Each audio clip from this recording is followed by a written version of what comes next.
Salut à tous, c'est François Rousseau. Si vous êtes passionné par les voitures, vous êtes au bon endroit.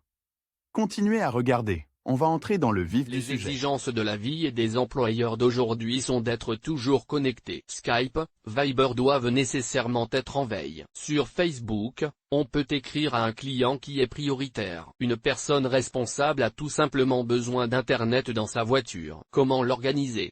Historique de la question. Dès la création d'Internet, les constructeurs automobiles ont pensé à connecter les véhicules à un service de données mobile. Dans les années 90, le premier succès est venu de Chrysler, qui est devenu le pionnier de la production de modems pour voitures. Progressivement, une solution similaire a migré vers les Cadillacs de General Motors. Au seuil de la troisième décennie du XXIe siècle, l'organisation d'un accès stable à l'Internet dans la voiture est proposée par tous les fournisseurs. Le coût de la solution va de 3000 roubles chez l'opérateur mobile à 200 000 roubles pour une option supplémentaire du constructeur automobile. Est-il nécessaire de créer un point d'accès? Les voitures modernes peuvent être équipées d'un point d'accès Wi-Fi standard dès leur sortie d'usine. Dans ce cas, aucune action n'est nécessaire de la part du propriétaire de la voiture, il suffit d'insérer une carte SIM et d'entrer les données dans votre téléphone à partir du manuel de la voiture. L'Internet sans fil est disponible dans tous les modèles BMW. Prix du routeur 24 000, acheté séparément, Audi, à partir de la A3. Dans le cadre du système Audi Connect,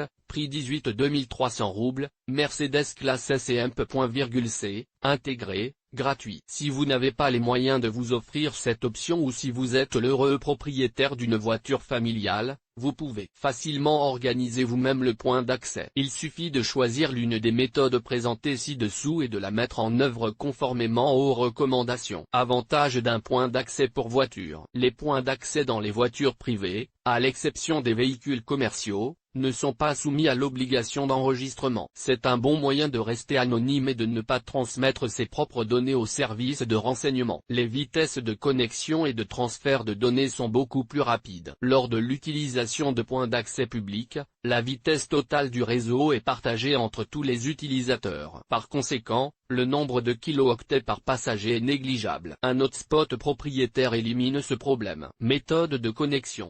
Smartphone avec support 3G 4G. Modem spécial pour la voiture.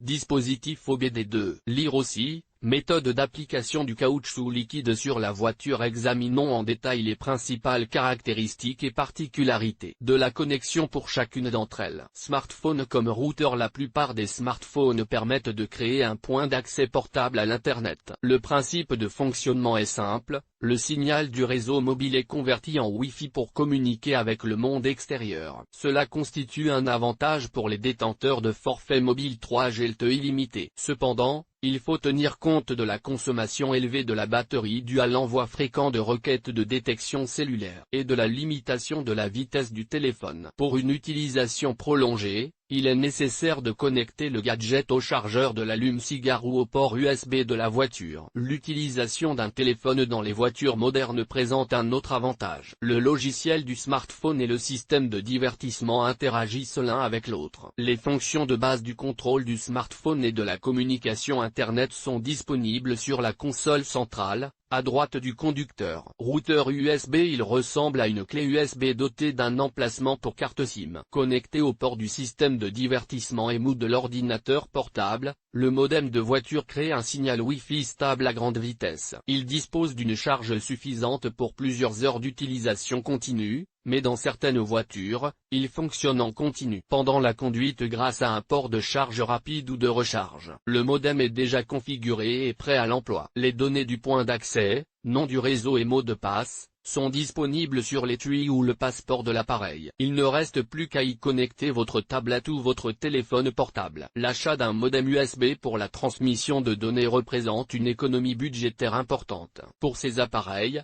les opérateurs offrent des conditions et des tarifs plus avantageux que pour la combinaison voix plus Internet. Certains services peuvent fonctionner même avec un solde nul, ce qui n'est pas le cas pour les tarifs des smartphones. OBD2. Traditionnellement, le port auto OBD2 est utilisé par les techniciens pour rechercher les erreurs de service des systèmes embarqués et des logiciels électroniques. Avec l'avènement du World Wide Web, ces appareils ont appris à diffuser le Wi-Fi. Lire aussi, Que faire et comment enlever les taches d'huile de la machine sur les vêtements? La plupart des conducteurs ont apprécié la nouveauté à sa juste valeur. Ce dispositif est rarement remarqué par les voleurs de voitures, ce qui devient leur erreur fatale. Grâce à la présence d'une fonction de distribution, l'appareil est capable de transmettre des informations de position et de diagnostic directement à l'application sur le smartphone du propriétaire de la voiture. Antenne satellite. Cet accessoire est rarement utilisé pour accéder à l'Internet par les propriétaires de voitures privées. L'antenne est plus souvent installée sur les bus et les camions, où l'installation du système est justifiée. Mais elle présente un inconvénient: en règle générale, elle est aiguisée pour un ou deux satellites, où la transmission Internet peut ne pas être disponible. Lorsque vous installez un kit Wi-Fi dans votre voiture, n'oubliez pas la sécurité. Prenez pour règle d'utiliser la connexion sans fil pour la navigation et l'état de la circulation en cours de route. Les divertissements peuvent attendre.